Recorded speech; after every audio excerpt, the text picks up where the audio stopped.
My name is Big C, Chris. I'm from the Dubs, East Oakland. Born and raised, you know. You have to understand that the recidivism rate is 70%. It's the block right here, 25th and Foothill, man. They hit us all over the place, you know. And they hit the corner on me right here, ran up on me. Police hit these corners, they leaning, you know what I'm saying? And they come, they smashing right up here, jumping out the car, and you got to hit them back fences back there. That means if you stand 10 brothers in a row, 7 of them are going back to prison within the first 90 days. This is where I went to prison many times at, not just once, about 3-4 times. If you do over 10 years in prison, you are compared to a vet, an Army veteran that just came out of war, coming back. Now you get out. That's when the real fight starts, because that's where the party starts, because you got to figure out how are you going to live. All these things that I went through, I learned from. They give you $200. It's sink or swim. I knew that we couldn't do this forever, so I had to prepare myself for something after this. What, I didn't know, but I knew that I would have to find out eventually, because I couldn't do this forever.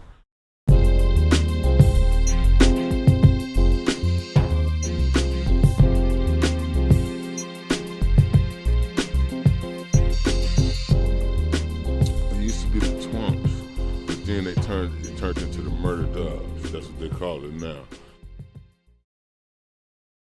Well, actually, when I came up as a kid, man, we was from the beginning, we was pumping gas and we was helping people with their groceries, and we was riding around getting plums off trees and low courts and high goes with the pretty young ladies, the pretty girls back in the day when they used to, the press and comb and all that stuff, old school dresses, I come up in the beautiful era. I think it was the 70s, and it was a lot of family orientation, a lot of love, a lot of black pride. The Panthers had just left the scene. So Oakland was beautiful. We skate around the lake on the weekend. I come from that, man. Eventually, when I got older, when I got a little bit older as preteens, I used to like hanging out with the AC Mob. Go hang out on 4851, my cousin Demon Den. We go to the mall. Everybody go to the mall. Your mom gives you some money to go buy you some 501 surfers. World Cup surfers, 501s, derby jacket, hanging with the fellas, Absolutely, and that was the dress code, the derby jacket, and later on in the game, next thing you know, start putting the names on the jacket, right? Put your hood on where the you jacket, from. where you was from. Yeah, I can, man, I feel that. Hats too, man. Yeah, the hats with the little hands on it. Yeah, that was a little later. Back then, it was. You see niggas with the sniper hats, with the glasses with no lenses, Playboy bunnies, Playboy bunnies with the perms and the snipers, you know what I'm saying? So it was fun, man.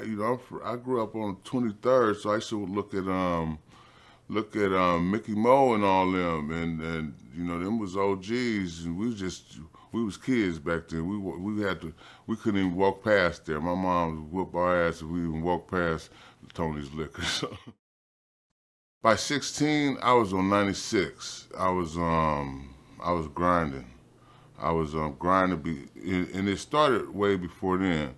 Around 81, 82, you start hearing about the powder boys, dope boys, and you see your homie. He got a wad of money like this. I'm like, what the, how you get all that money? Because actually, we was poor. You know what I'm saying? We come in eating government cheese. Mama couldn't pay the rent. Granddaddy and grandfather in there arguing and shit on the first. He then went to the track and messed off the money. So, we was going through it, man. It was a struggle, and you could look at the situation that black folks has been going through all throughout the history in America, that made that happen. But you know, wasn't nobody balling in the 70s, you know what I'm saying, in the 80s, you know. If you was, you had a good job, you was working at General Motors, or you was working at one of these companies, you went to school, had a college education, but in Oakland, a lot of families were struggling, you know. So when we seen that, you know what I'm saying, and they got on the flyers, clothes and stuff like that. Oh man, you know, it was a move. It just dropped out of nowhere, the dope game, and you know, we had to get into that because, you know, a lot of us, me and my family, we hung together. You know, we was tight. You know what I'm saying, and a lot of us, we was already a crew, you know, so we got together and said we're gonna do that, you know, that's what we're gonna do. And then looking at up to Felix Mitchell and Mickey Mo and Lil Durl, and we coming. We trying to be ballers like them, millionaires like them. Man, they said what? Felix bought the Clark Gable mansion. Oh man, that was who we was looking up to. We wanted to be like Fee. Okay, yeah, man. So this is the 25th Apartments, man, where we set up shop back in the day, long time ago in the 80s. And this fence used to be a wooden fence. So when we was grinding, the 5-0 couldn't see through the fence. So one time they set up a van right here. They just parked the van right here. It was full of police, similar to a white van across the street. But they parked the van, you couldn't see in the van, and whoever opened the door, that's when they would try to hit. But this was wooden. We used to hang out right here, or we'd be on the second floor looking over. You know what I'm saying? We'd be on this side looking over, making sure we're walking down the street. And if they hit, we hit the back fences in the back roof back there and go to the other apartments around the corner. Or we had spots up in here where we would go. But if they hit, we wanted to get out of these apartments and hit the escape route in the back. So on this whole street, you know, this being 25th, this was the whole block, man. So this was one of the spots that I was at. You know, I had a spot right here, that house across the street right there. Upstairs, we had that one. This right here was, they became the police. They used to watch us, and the Mexican mother, she didn't like us, and the kids became police officers. What was it like when you first started, I guess, getting on grinding? the other side of the law? Yeah. Honestly, man, niggas was getting high, man. Two Store was rapping about bass rock cabbies and niggas was smoking Grammys. You know what I'm saying? And we was grinding at the same time, right? But that's how a lot of guys in my generation got caught up and became dope addicts. You know what I'm saying? Because they couldn't get out of that. They couldn't get out of that that drug use. You know, but some people went through it and went through the stages. And you know, we had rock houses. Used to be places where you would work for somebody who had a house, and he'd pay you to watch out or work inside the rock house, and you get paid just like a job. Or on the street, you get a certain amount of money for grinding for somebody. And eventually, as a youngster, we took that education, and we stayed in that life, and eventually we became the big guys, you know. This is another spot right here where my grandma used to stay. And man, this was like 86. It was popping, incredibly popping. It was rolling, I'm talking about really rolling. And that's when we first got in the game. And that's where we really basically got our feet wet in this house right here. What used to happen is nothing but cop and blow. And they coming, every car came down here was buying some dope. And they pop 24/7. I used to fill up my pockets, my front pockets, my back pockets, my jacket pockets, a bag. And we used to grind with a stick, a pistol, and a flashlight. So when you hit the corner, you flash the light. That's where you know where to pull. We didn't want you to pull in front of us because we had customers that already knew. Pull over and park. When you hit this corner, pull over and park, or park around the corner and walk down. You know, so they see that light, they see that we operating, they pull over and park, and they come get served. Can't have no ones, can't have no change. Wow. You know, $20 only. We were selling 20s, you know what I'm saying? Later on, they start selling 10s, but it was $20 only. You didn't have $20, you get your ass beat, you know? So watching that corner, police hit. That's the exit right there. Buses pull up. You used to have girls on the bus and shit. You know, sometimes they get off. You know what I'm saying? Everybody was always because it was wild. It was popping over here, man. You know, it was popping. And every day we was going to the mall and get fresh. We go to the mall, go get a new fit, and we go get fresh. You know, so I'm sitting out here, got the brand new Nikes on, a nice sweatsuit or something, a nice fit, and we fitted out here. And the police, they knew what was going on, especially they knew the look of the D-boys. So they was gonna try to jack us, but we was ready because the bundle is over there or down there. You know what I'm saying? I had a spot right here. You know, had a little female stage there.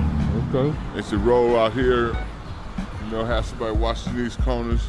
You have somebody watching the corners both ways. It just was wild back then, man. It was nothing but grinding.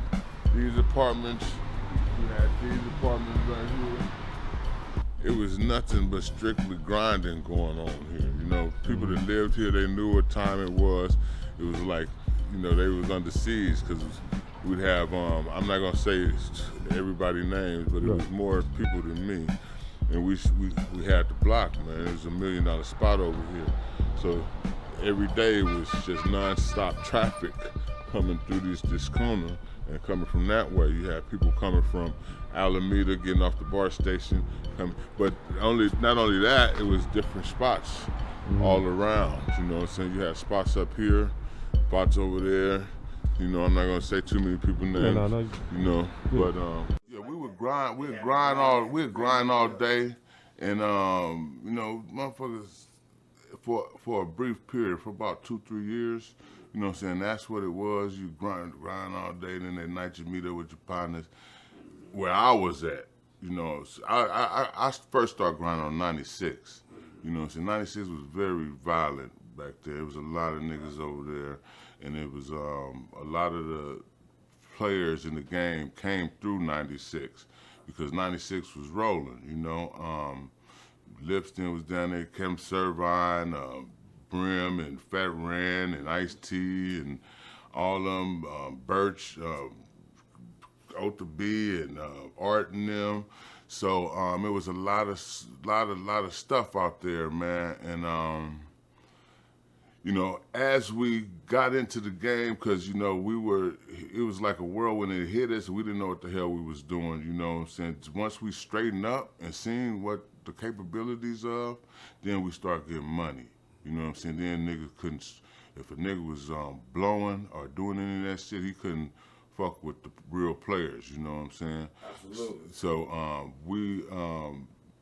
niggas start getting money, and me and my folks, we was going all over the place. Frisco, Richmond. You know what I'm saying?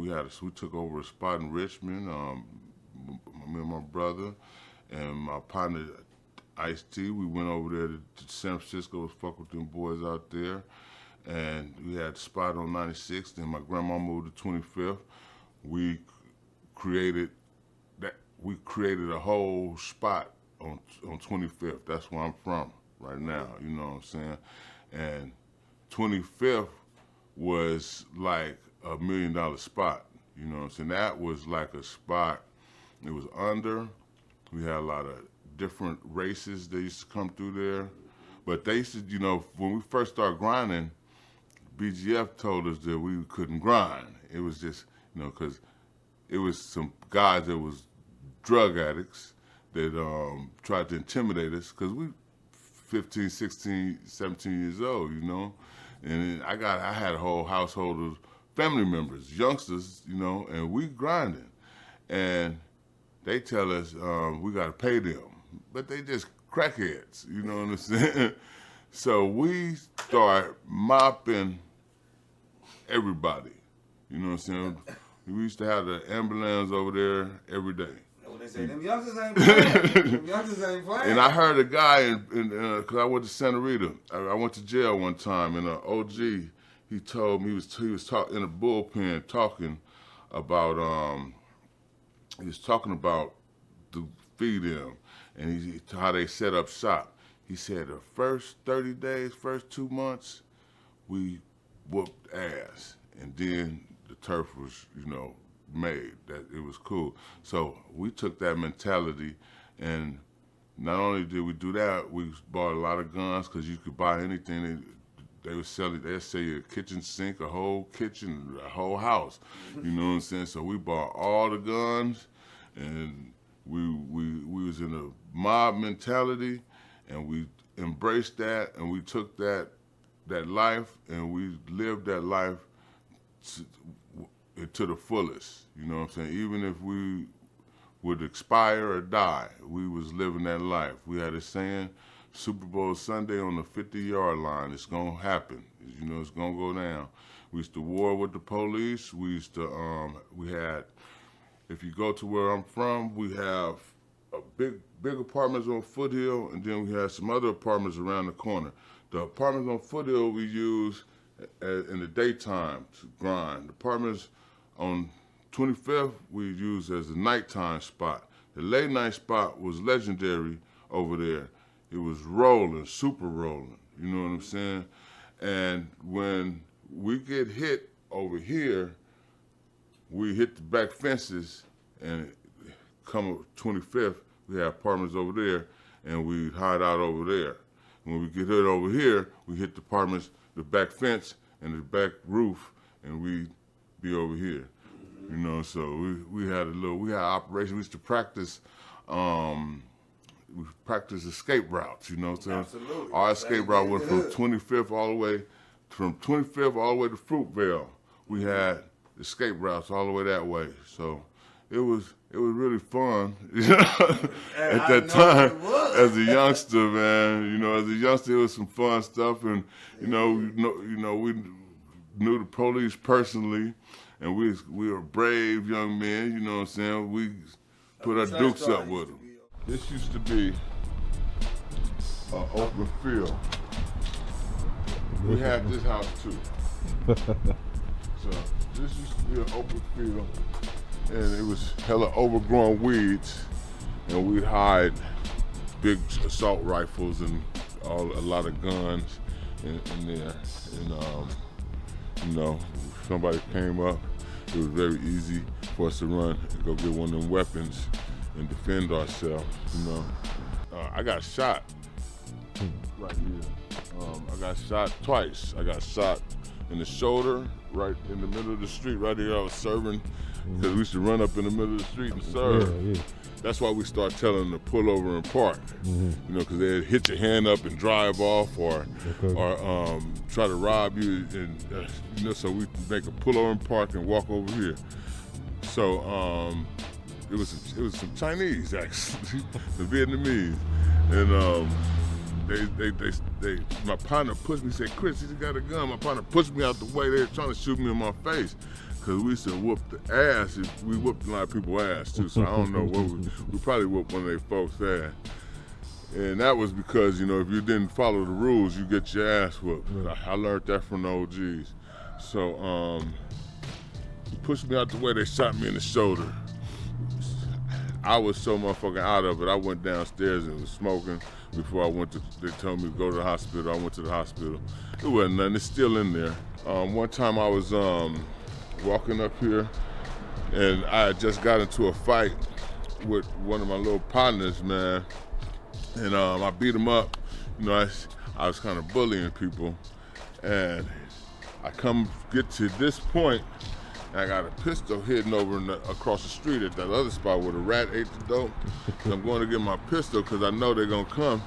and they hit the corner on me right here, ran up on me with AKs and bulletproof vests and ski masks. One came from right here, and one came running across the street. And they, I told you, big ass nigga, and pulled the trigger. Nothing happened. Still got this mark right here from the barbed wire down there that I hit the barbed wire fence, and you know, just by the luck of God, the gun didn't go off, and I'm still here to tell that story. Good evening, topping Nightcast. The war against drugs in the Bay Area. At least one city is telling drug dealers and users, enough is enough. That city is Oakland. Oakland has a big drug problem, and police are fighting back by sweeping through neighborhoods and rooting out drug dealers. When Jerry Brown became the mayor, they pretty much shut a lot of open-air drug markets down, using the riders and different techniques that they use. The feds got involved, and the feds, I remember I was sitting on that corner, and hella rental cars came up the block, and I look in the rental cars, I'm talking about like 100 rental cars hitting this block, going up to my partners on 26 up there, and they hit, that was the feds, you know, they had the tank and all that shit. And when that happened, we had to totally get out the whole town, you know, so if you was, they tore the town up. The first time I went to prison, actually, I got caught. I was in one of them houses, and in the daytime, I was in apartments, and I had been grinding all night. I'll never forget that I had a Tech 9 up in there, and I had a whole bunch of dope. I had a gun. It was some clothes. The dope was hidden in the clothes, because it's hella dirty clothes in the closet. But the gun was on top of the closet. So I went to sleep. My cousin and they was grinding in front of the building. Police ride up. They run up the stairs and hit the fence and go to the other apartments. Wow. And the police come up there, my door, they checking the doors. My door open. They come in, I'm asleep. They wake me up. It's an abandoned apartment though, so we used to take over the apartment. We used to take over all the apartments. Those two apartments, the owners moved. They didn't come around for about a year. So we had basically took over the apartments, and, you know, the police knew it, so they was trying to get us out of there. So, you know, I went to jail for that. I bailed out, and I got out and I served under, and that's what sent me to prison. Yeah, this is where I went to prison many times at, not just once, about 3-4 times. I get caught with a pistol,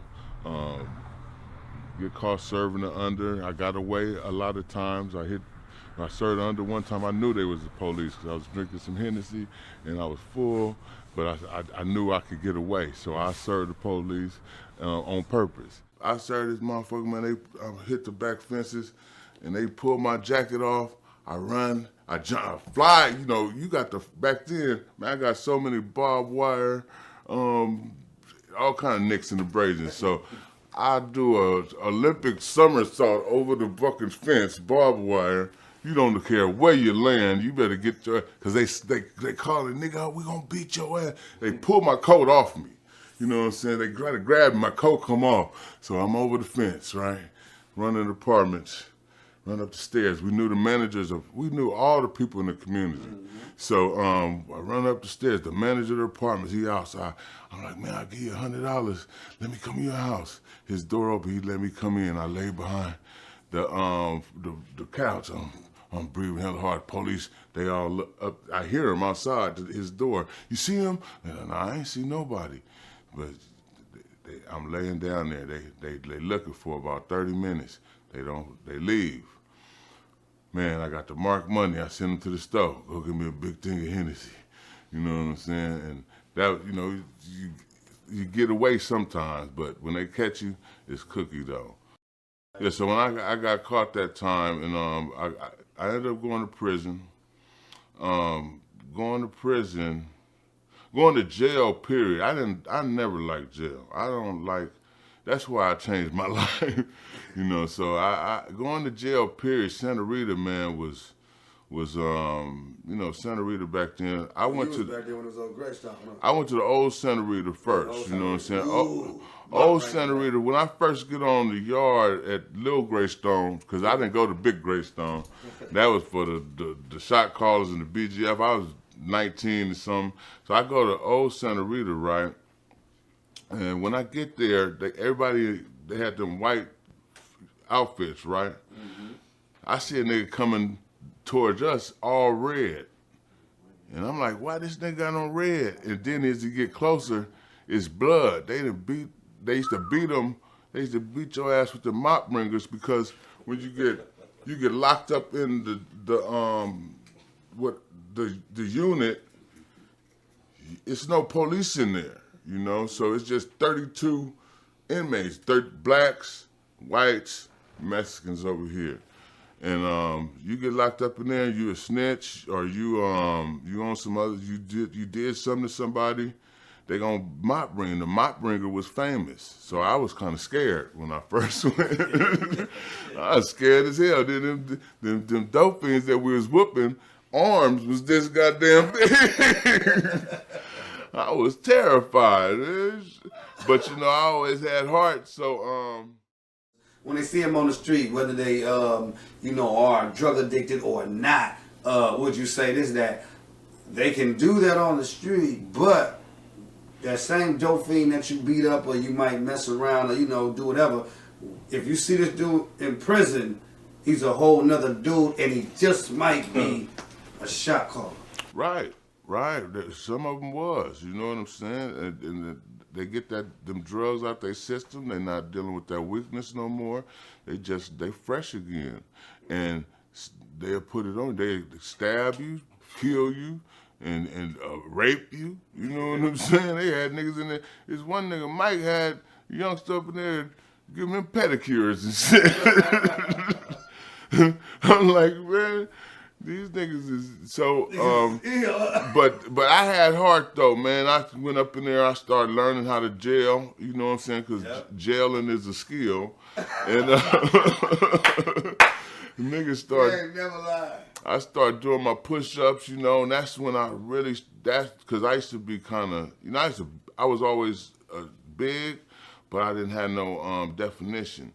So once I started doing my push-ups, I started saying, oh, and then we had the bag. Water bag. The water bag, man. The notorious water bag. The water bag is where you get a couple of trash bags, you fill it up with water, and you take a t-shirt or a shirt and you tie them 2 knots and you make it into basically a big ass dumbbell, like a dumbbell. That's a water bag. That's the workout. That's the workout gear. Yeah, so experience that and going to court, you know what I'm saying, and looking at how they was doing it. I was always a revolutionary-minded person, though. Absolutely. You know what I'm saying? So I'm like, these motherfucking devils. And that's the reason why I didn't go into the legitimate world, because I was against racist America back then. I was like, I'm going to get, this is my philosophy when I was a young, ignorant youngster. We're going to get millionaires' money. We're gonna buy hella weapons, and we're gonna create our own society, and we're gonna war against these motherfuckers. You know what I'm saying? And little did I know that I was sadly misled. But you know, but it was something that to this day that I'm glad I thought like that, because I still think in that kind of way, but it's more of we're gonna help the community thrive like the Panthers. You know what I'm saying? Absolutely. We're gonna try to help those the less fortunate, help grandma them. You know what I'm saying? So yeah, but going to Santa Rita, then we moved from the old Santa Rita to the new Santa Rita, and that was high tech shit. So when we moved to the new Santa Rita, I ended up getting out. You know what I'm saying? Then after that, that's when I went to prison. That's when I caught that case. After that experience, that's when I went to prison. Going to prison, going to San Quentin, man, it was the scariest shit. Cause my uncles had did 7 to life in Quentin when it was Tamal, California. You know, absolutely. And all my uncles, uncles I looked up to, they all did 7 to life for murders in Tamal, California. And my grandma used to get those letters from Tamal, from Uncle Earl C, Uncle Jack, and Jack the Mac, and so them niggas come home hella buff and dressed, fresh. They, not fresh clothes, but whatever they was wearing was pressed and clean. They had some structure about themselves. So I'm like, this prison shit was crazy. I don't want to go there.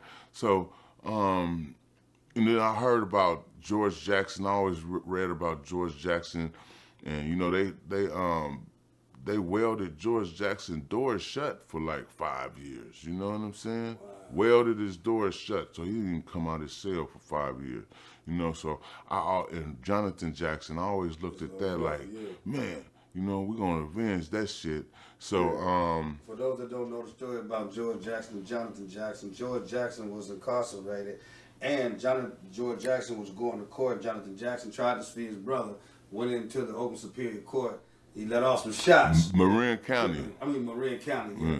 He let off some shots. They ended up killing him, but he was trying to bring his brother up out of there. Yeah, they duct taped the judge and the district attorneys, duct taped the shotgun to them and got them out of the courtroom in the van. They shot up the van, killed the judge, and everybody.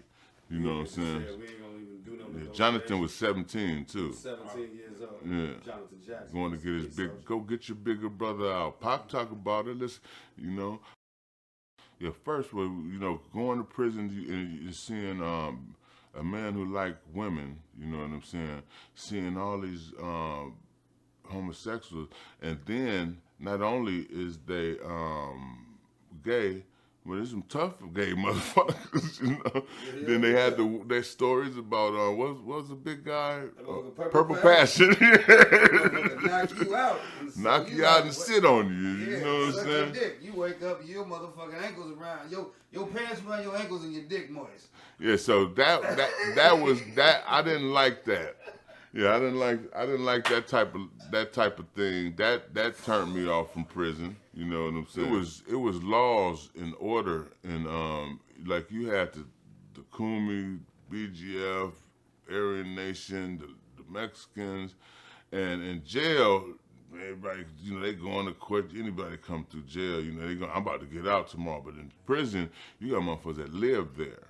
So, you come into somebody's house, you got to respect the laws and the rules and the established rules, or it's going to be an all-out war and somebody going to get killed. You know what I'm saying? They would kill you in prison. In jail, you get beat up, hit with a mop wringer, lock in the sock or something, you know what I'm saying? And you going to go home. But in prison, these niggas already got 3 life sentences. And they got knives this long. You know what I'm saying? My first sentence was 16 months. So I did like 8 months the first time I went to prison. I went from Santa Rita, came across that bridge to San Quentin. They come get you, and they dress you in them jumpsuits, put you on the Grey Goose. You know what I'm saying? Give you a bag lunch. The niggas say, "Where's the juice?" They say the juice is in the apple. They send your ass across that motherfucking water, that pretty ass. San Quentin is actually beautiful outside San Quentin. Yeah, so you coming across the water and that motherfucker start popping up. Dracula's Castle. It looked like a goddamn horror movie. The last time I went, I ended up going to H Unit, and then I went to the camp. The camp was sweet. You know what I'm saying? We had brothers going outside on the cleanup crew, bringing back Hennessy and vodka and bags of weed. And we was living over there. We had dumbbells when they couldn't have dumbbells, microwave oven. You know what I'm saying? So I used to be a cameraman up at Main Visiting. So, when Tukey Williams then was getting his visits, I would make sure his lawyer, the lady used to come visit him, have all her stuff, make sure Tukey was taken care of. I seen the Night Stalker getting his visits. Kerry Stainer. We used to clean up East Block. East Block used to smell like hell. So I used to buff them damn floors like a motherfucker. And by then, we was buff because we had a 150-pound dumbbell. And we utilized that sucker to the fullest. So that's when my arms really started getting big. My chest, I started doing pull-ups. And we was really strong. So I put on them jumpsuits and had to get my hair cut and come up to main visit. And they dropping new phone numbers on the floor. You know what I'm saying? And I'm going back with ice cream and soda all down my pants, you know what I'm saying? The CEO wanted to check a nigga, you know. She wanted to strip search. They said, we don't strip search him down there. She said, I'm like, let her strip search me. But I'm talking dirty to one of the CEOs one time about some porno shit. The police come like, what y'all talking about? I'm like, nothing. He go, so I'm like, you know, so that's how that was. So I got comfortable. At the end, I got comfortable. One time I went to prison and my brother was my cellie. Zoe was my cellie. I ended up going to Pleasant Valley. He had been doing 5 years. I hadn't seen him in 5 years, and he had got stabbed in He had got stabbed up in Pelican Bay in a big riot 15 times. The Mexicans jumped on my brother, stabbed him, but he fought their ass off. So I ended up seeing him on that joke, and we became cellies, and I ended up getting my GED, you know what I'm saying? And I went home. That was the first time I tried to change. That's when I embraced Islam. But that was the first time I tried to change. But then I went home and got into some motherfucking trouble. I think I shook a big ass truck, and the truck was sitting on Foothill for about 2 hours. I'm like, this truck ain't right. And I shook the truck, like, the police in here, we gonna kill y'all. They came on, they was in there. I grind from 86, 87, all the way to 2000, all the way to 1998. You know, I did that for a long time, man, you know. And I eventually, in 1998, I went to prison. I embraced Islam, and I started. You know, I was able to grow up and wise up. So with this new wisdom, and you know, I was clean. I wasn't getting high. I wasn't drinking. Had read a lot of books. I, you know, investigated living clean. I met some good people in my life. Had a good support system. And I decided to change my life, but I didn't know how. So I had to go, you know, I had to bump my head for about 6, 7 more years. But I seen a lot of order. I seen a lot of, I seen people clean themselves up. You know what I'm saying? Actually, when I got to West Block, as I got used to it, it was cool because it was a relief from being on the streets. The streets, you know, now we glamorize the streets, but during the time that the task force was rolling and you living that life, that shit was hectic, man. You know what I'm saying? So sometimes when I would go to jail, I would be relieved that I was in jail, and especially that I didn't die. You know what I'm saying? Because every year, Oakland have a paper. At the end of the year, they put everybody in the paper who died. I always thought I was going to be in that paper. Ever since I was 14, I always thought I was going to be in that paper. I'm 52 now.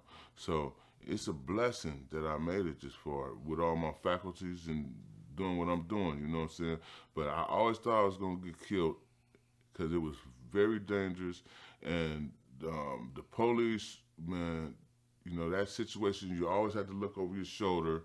I used to know every headlight on the cars in the neighborhood that came around. We'll be in apartments, you got to keep your eye on the corners. You got lookouts on the corner. I'm paying people to stay on the corner every day. You got robbers coming through. You know what I'm saying? It wasn't, you know, I got tired of living that life, man. So sometimes when I would go to jail, I would be relieved and I set in. So one time I was in San Quentin, I wrote a book, you know, and I wrote this book. It was a real good book. It was a book about a young lady that I knew that got killed. She was 17. They shot her in the face. And I met her one night, and I hooked her up with my family, and she ended up coming up because you know what I'm saying. So when I went to jail, they were sending me money, and I'm like, okay. So then they write me and tell me that she was walking to the motel. So we stayed at the Mitchell Motel or the Continental Motel. She walked to the motel after grinding. She got about 5,000 in her pocket. Niggas rock up on her, tell her to break herself. She say, fuck you, and they shoot her in the face. So I wrote the book about her. The book didn't talk about that. The book talked about how I met her, and it ended up how I helped her and how she became successful. And how, you know, it had a lot of game in it. My ex-wife threw the motherfucking book away. That was your first. That was my time. first How many bid. times total you been to prison? About 5 times. 5 fucking times. Yeah, Man. Goddamn. So what about like, is it like, nigga, I need to go to prison, or like you said? Nah, I was, you know, when you come home, you got $200 gate money. You know, the turf is rolling. Everybody that came up, you know what I'm saying? It's not like I had a job before, you know what I'm saying? So I got to go back. My niggas got 4 zips waiting for me, you know, when I get home. You know, it's a party, Big C home. Here, it's the spot rolling, so I'm grinding all over again, you know? 1988 to 2000, it was nothing but grinding going on. You know what I'm saying? So I didn't know nothing else, you know? And I didn't want to do nothing else. So that's all we was doing back then. That's all we knew, you know what I'm saying? You get a pistol and started stacking up your armor and stay on that block and hope your ass don't go to jail. Keep your head on the swivel, you know? I got barbed wire scars and nicks and abrasions all over my body from jumping these fences, man. But thank God I made it, you know, thank God I learned those valuable lessons. I almost got shot over here. I did get shot a couple times. I almost got killed, actually, when the brothers ran up on me. After I had a fight with a brother, he ran up on me with an AK and pulled the trigger. Nothing happened. By the grace of God. You know, things like that showed me that there was a better purpose in my life. All these things that I went through, I learned from, you know, and we used to listen. We listened to our OGs. We soaked up game back then. So I knew that we couldn't do this forever. So I had to prepare myself for something after this. What, I didn't know, but I knew that I would have to find out eventually because I couldn't do this forever or else I'd be up under the cement, up out of here. The last time I went to prison, it was never cool to me. It was just like, you know, I wasn't getting a lot of time, so I was going in for violations and shit like that. I wasn't catching no new cases and shit, so I just kept getting violated because wasn't listening to no parole officer or probation officer or nothing. The last time I went, it was a incident where my brother went to trial for double murder, and his comrades got 200 years and 64 years, and my brother ended up getting acquitted. But while they was going to court, I seen one of their folks, one of the people that was with him, who had became a police informant against him. So I seen him in North Oakland, and he had came to my house one time, and my brother like, man, this is my partner. Take care of him, let him sleep at your house. So he slept at my house, and I cooked steak and eggs and all type of shit. Big ass plate and feed this fat motherfucker. And this nigga snitched like a motherfucker. Not only did he snitch, he became what is it? Confidential informant. But he was actually overtly working for the police. You better not do nothing to me. You know I work for the police. yeah, took it as a badge of honor. Yeah, he took it as a badge of honor. I think he was kind of slow, you know what I'm saying? But so I seen him and I was like, you know, I knew not to do nothing to him, so I knew not to touch him. And I was like, man, you a bitch, man. You just fucking snitch, nigga. You out there walking around. He was buying a beer or something out the store, and I was buying a pint of Remy. And you know, I'm like, these bitch ass niggas. So he, you know, I was, you know, I was bullying him. I knew not to touch him though, but I, you know, he was such a punk. I slapped his money out of his hand, and his money went on the ground, right? And I said, "You bitch ass, now I'm gonna tell him where you at," you know, because there was some people out that I was gonna tell, you know. So I left. A week later, they come and get me. Taz, Vice, all kind of motherfuckers in suits. I'm like, damn, I'm thinking like, who did I kill? You know? And so they get me in the car, and they like, I'm like, man, what did I do? He said, you know why we come get you. I'm like, now what did I do? He said, you ever heard of so-and-so? I'm like, oh, man, yeah. So I'm thinking, man, I'm about to go home. So when I get downtown, they put me in the homicide room. Now, this was a high-profile case that he was on.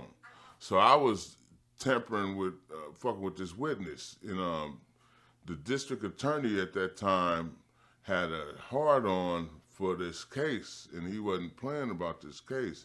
So they came at me with some shit, man, and I ended up taking it because I could have beat it, too. And I could have beat it, but I took it. So I took it because I felt like, I mean, I'm hella stupid. I shouldn't even say nothing to this nigga, man. And at the time, I was, you know, I was kind of, I was tired of grinding. There was so many people that had died in 2007. You know, 2007, I considered that life, the game, was over with. You know what I'm saying? We had a guy named Apondo White that got killed around the corner.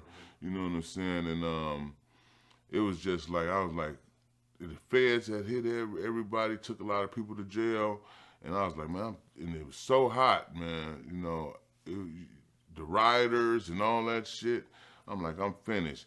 So I ended up going to jail during that time, right? And I had met my first wife, and I was living with her, and her family was totally different. You know what I'm saying? They had money, you know, they owned houses that they lived in, and her granny was an old lady, and I used to love talking to her granny. Oh, pretty, light-skinned old country lady too. You know what I'm saying? And she just said, "Chris, sit down for a minute, talk to me." And I talked to Granny, man, and she had so much wisdom and shit. And I've always been smart, even though I was a street guy. I always read. The way I post up on the block, I go get me an orange juice, a newspaper, and I read the newspaper since the 80s. You know what I'm saying? Every day. You know, so I was always book smart. I was book smart in school. So when I go to jail, I'd be reading all these different kind of books. You know what I'm saying? So I start my mind was elevating during that time. So the last time I went to jail, it was like, I don't belong here, you know? He's like, what the fuck am I doing up in here? So the last time I went for that shit, Michael Romer, the district attorney, he told me, he said, Chris, you might, because I used to threaten to fuck the police up too. I used to be like, nigga, we could, if we was like this, I beat your motherfucking ass. You know what I'm saying? But Michael Romer was like, listen, you could fight, Chris, but I fight like from here. And I was like, this motherfucker got me too. He whooping my ass. So I end up, I got 3 years that time, because I was on probation too, and they gave me terrorist threats with, which the nigga said I robbed him for $5. You know what I'm saying? So they said I robbed him, threatened a witness, terrorist threats, and they said it was a strike. I had a fucked up public defender because my money was funny, you know what I'm saying? And I end up going to prison again. That time I went, you know, while I was there, man, I had books piled up because I told myself I'm not doing this shit no more. You know what I'm saying? I had just met my girl. They had my back. She made sure all my books was taken care of. Everything that I needed, I was taken care of this time. You know what I'm saying? So I was living a whole different life already. I was trying to change. I just didn't know how. You know? So I had books. I'm talking about the books not Dutch, not Donald Goins. I wasn't reading that shit. You know what I'm saying? I'd already written my own book. You know, so that shit. I don't want to hear nothing about that, all that stuff. I lived that life. You know what I'm saying?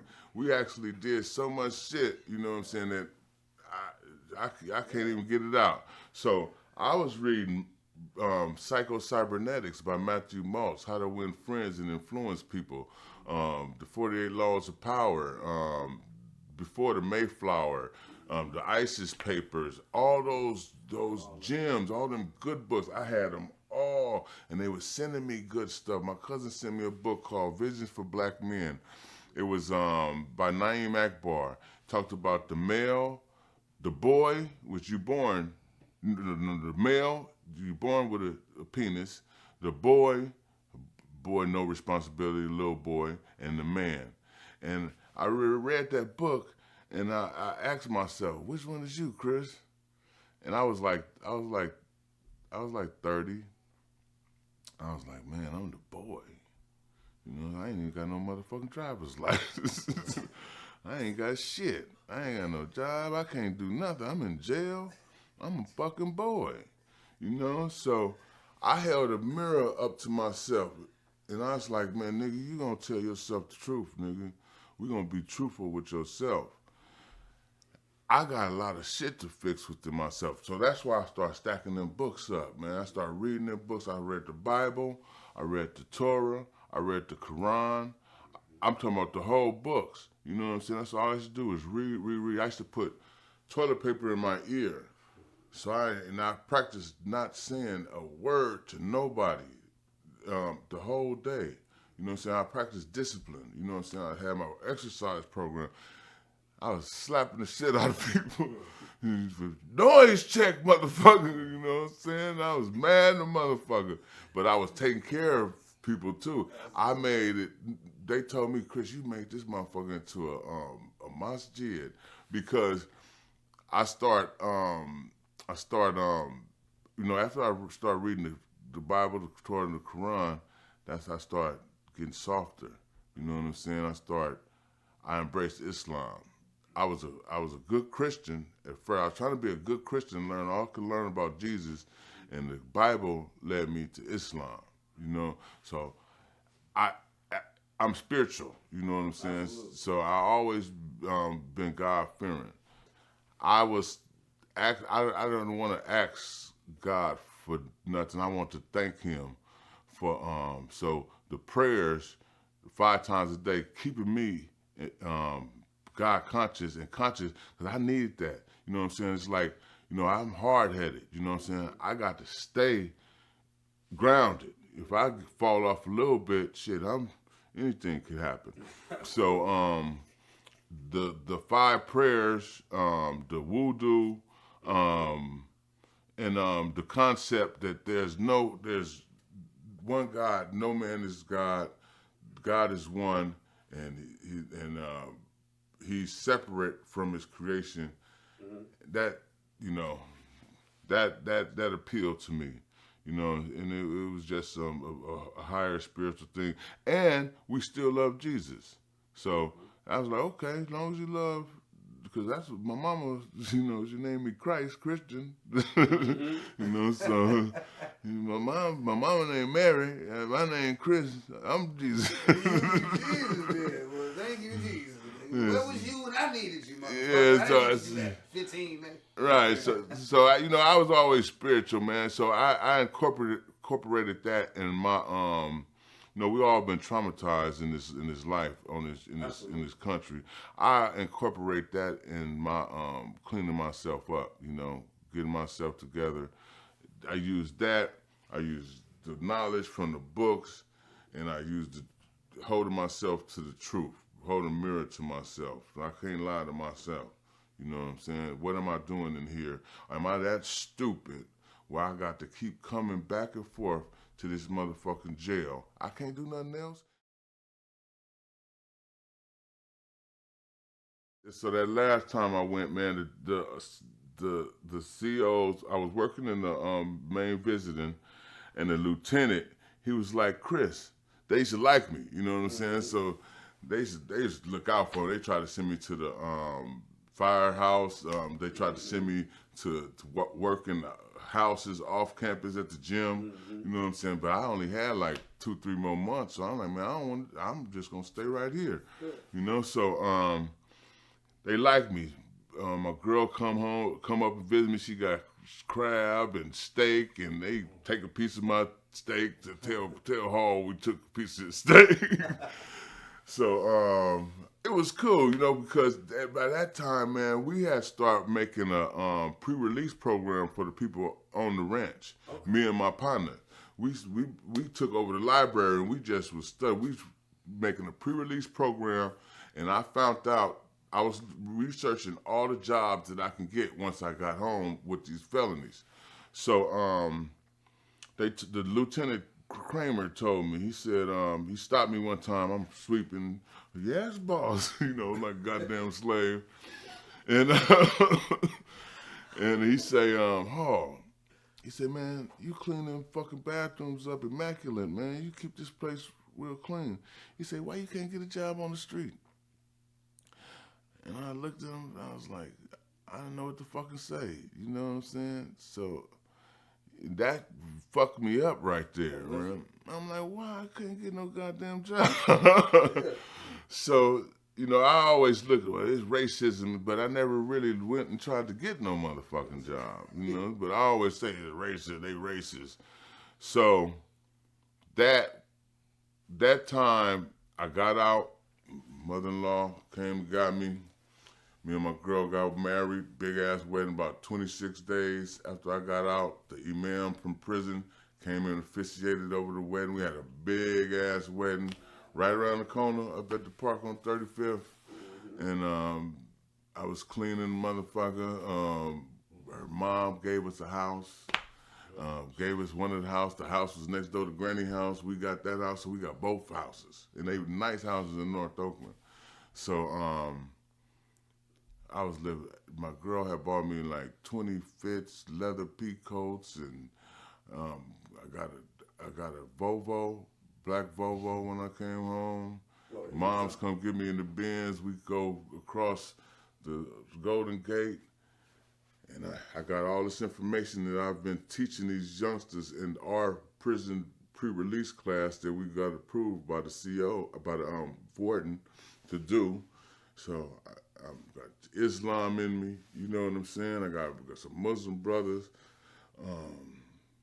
The grind is over with, you know what I'm saying? There's no way going back that direction. It's still going on, you know, but no way going back in that direction. The game is just like dope, man.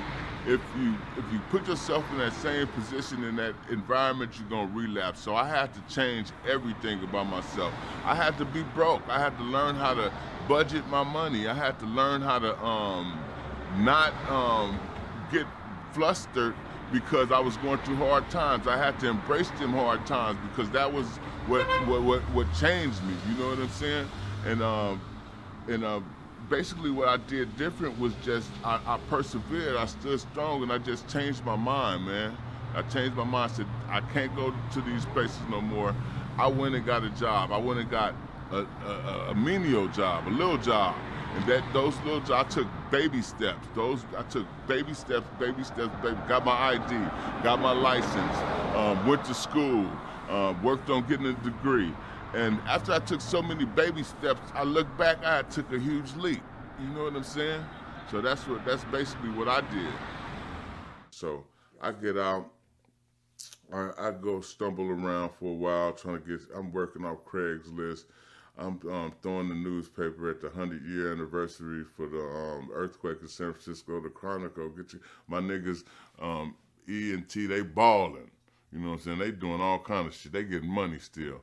I'm talking about big money too, hundreds of thousands. And they want me to fuck with them. I'm like, I ain't fuck with you niggas, man. And they called me one time. They're like, Chris, man, what you doing, man? 6 in the morning. I'm like, Chronicle, get your Chronicle. It's the 100-year anniversary. I'm selling newspapers, San Francisco. They pay a nigga about $60, you know, for the morning. But it's a job, man. I'm going back home to my family. I ain't fucking with you guys. So I studied for tests. interviews that, I fucked up a lot trying to get a job. I just couldn't get no job. I got so frustrated. One time I was in San Francisco, man. I smoked some weed before the interview. I studied the whole company before this interview, and I had an inside line into the job. Yeah, you had the plug. I smoked a joint though before I went to the interview, and man, I was stuck. I forgot every fucking thing. So I was a well-dressed man coming out that interview, kicking over garbage cans, screaming and hollering, cussing, walking down on Larkin Street in San Francisco. Man, a motherfucker, man. I knew I fucked that interview up. So I went to, my stepfather used to say, man, you got to just go to hella interviews so you could learn the language and learn the shit. So I just started applying for shit I knew I couldn't even get, And just I started learning. Once I started learning, then I got into this training with this nonprofit called CalPEP. And that's one of the jobs that I knew that I could do, work with people with HIV. So I became a case manager. First, I started off as an outreach worker. Absolutely. That was like one of the first jobs that really fucked with me. They hired me, and it was a good job. They paid me like $17 an hour. I was an outreach worker, and we drive a mobile van around. We do HIV testing. And, I eventually became a case manager and client navigator, where I was working with the positive, and I would navigate them into care. I did that for 10 years. I navigate them into care, and I helped a lot of people change their lives. I gave a lot of people the HIV diagnosis. I gave a lot of people I started going to the PAC meetings, speaking, and talking to.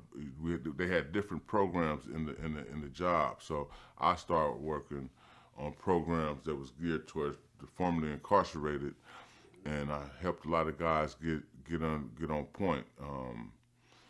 After that, I started learning how to work. I started doing all kind of stuff. I got me a truck, started doing my own little business. I eventually got out of that, and I like right now, man, I got like 2-3 jobs. I get paid a good wage, and I got my records expunged after all that. Just got my records expunged. They didn't expunge that gun though, so I'm mad about that. But I got my records expunged. I work for a company that's up under Google, the Alphabet right now. All at work, I don't fuck with nothing but squares, So, it took a lot for me to get there, man. I had to really be honest with myself. I had to stop. I had to stop trying to follow the Joneses. You know what I'm saying? I had to step outside of the box. Like with my partners, then they call me like, Chris, man, you really have changed. Yeah, nigga, I have changed. I'm not 15 no more. I'm 45. I can't do that shit no more, man. I ain't trying to go to jail. I look around the jail. You got some of the worst motherfuckers in there. This nigga done killed his baby, or this nigga done raped somebody, or this motherfucker. A lot of dudes doing that emotional killing. You know what I'm saying? They deal because of immaturity. They don't know how to deal with certain situations. So, it's a lot of that going on in our community. That's why we got, tonight somebody gonna get gunned down for nothing probably. You know what I'm saying? So I don't want to be a part of that no more. You know what I'm saying? I want to be a part of, I want to be looked up as a man. I didn't want to be looked at as a nigga that pull your pants up, lesser than, you know what I'm saying? I want the motherfucker to respect me.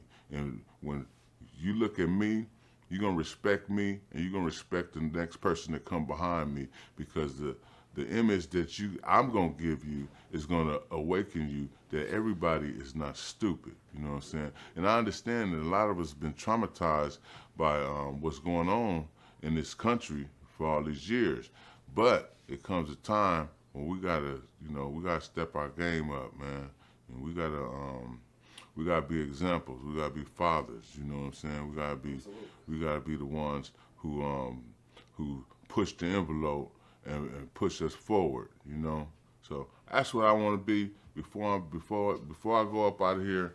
You know what I'm saying? I'll be content knowing that I did my best. You know. Absolutely. Yeah, I'm glad I made it out of that shit though. Just talking about that right now, I was a whole different person back then. You know, they used to call me. You know, Debo just died. I used to be like Debo. Absolutely. I know some of you. I know some of the other brothers from around your hood. You know what I mean? Yeah. I know like the little brother. It's a little brother named Bird. Little Bird with the Carter block. You know what Yeah. He coming trying to do his thing. I remember brothers like Piazza from over there. I remember brothers like T-Dog. You know what I mean? I remember a lot of brothers. Thomas Butler. Thomas Butler. That's my brother, man. We had a fight, man. The rumble in the jungle. That's my dude, man. That's my dog, man. We come from like this, though. We that's my brother right there. I love him. 100, man. I was behind the walls with that brother, man. One of my brothers as well. So yeah. And so, what would you today? Like I say, you old Oakland man. It was fun. Everything was good. Same thing like prison. You know, you was doing short stints, so you didn't get the whole wham. They didn't hit you with the whole kit and caboodle. So you went back a few times, and then some people they do them long stints and they don't go back no more. What could you tell right now? Because a lot of brothers, they don't want to listen, whatever. But what could you say to anybody right now? To any other youngsters that they're listening right now that's watching, what would you tell them, man, about their life, no matter where they at in it right now? What would you tell them in order to keep them encouraged? Yeah, you're going to get, God willing, you're going to get older. You know what I'm saying? And you don't want to waste your time on this earth being stuck in one place, man. You want to learn get as much data and information in your mind and get as much experience as you can. Just stand in one place. You know what I'm saying? It's like a little plant. If you put it in a little vase, it's not gonna grow that big. You know what I'm saying? But you put it in the big ass pot, it might grow into a tree. You know what I'm saying? So broaden your horizons, man. Look around. Just get out your environments and go see other things, and give yourself some time to live. Live a little, because as you get older, you're going to gain more understanding and more wisdom, and you're going to think different. I thought I was an idiot at 14, 15, making those decisions. As a 50-year-old man, I can't make 14, 15-year-old decisions. You know what I'm saying? I had to update my data. I had to put new goals and new things to aspire to in my life at this age. I got to take care of my kids, you know what I'm saying? I don't want my kids to go through the things that I went through, you know what I'm saying? So I would encourage you just to be honest with yourself, you know what I'm saying? Don't be a follower, you know what I'm saying? Enjoy this gift of life that you got and try to live it to the fullest, but live it in the parameters of a structure. Have some structure about yourself, because if you're chaotic, you know what I'm saying? Chaos, the devil is the author of chaos. There's no order, there's chaos. You know what I'm saying? Put some order in your life, man. You know what I'm saying? Go get an education. You know what I'm saying? Go work, go get a job. You know what I'm saying? You might start off with a low paying job, but now you got some experience. You know what I'm saying? Go get another job after that job. Just keep growing. Keep growing. Don't keep yourself in that little ass pot and get shot. Hey, man, I want to thank you for coming through, Big C. We just took a ride through the Dubs, man. Thank you for spending a lap with your boy. Y'all remember, it's Jerry Law, man. And this is Gate Money. Peace and blessings. Yeah, man, all my little cousins, they came through here. Everybody was getting money right here, man. This was the spot right here. 25th Foothill. It was so funny listening to your story and listening to you, because what it's going to do is the people that's watching is going to wake them up, because we all did the same thing. So right now, I live a healthy life, man. I don't drink or smoke. I don't do crime. I had a rap group called Next of Kin. We made an album in '96 called Ghetto Poetry. And I said, but because the truth will be good as a confession, to have me up in San Quentin stressing.